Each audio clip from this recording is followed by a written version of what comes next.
Demək, mətn dedim, mətnin tərkib hissəsi deyildikdə, əgər şərtdə səndən mətnin tərkib hissəsini soruşursa, sən mətni 3 hissəyə ayırırsan.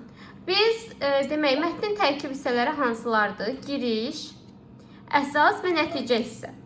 Biz bunları necə tapırıq? Demək, hər zaman birinci abzas mətnin giriş hissəsidir.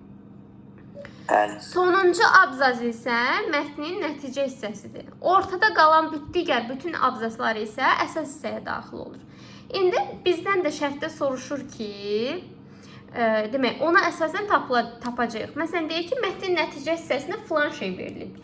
Nəticə hissə deyirsə, sən hara baxmalısan? Abzasda. Hansı abzasa?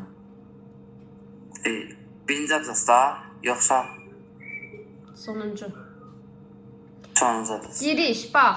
Giriş nədir? Girməkdir, başlamaqdır bir şeyə.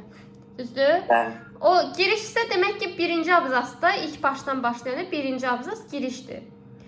Nəticə nədir? Nəticə biz nəyə deyirik? Yekunu. Düzdür? Bir işin yekunu, nəticəsi, ən sonu da axırı.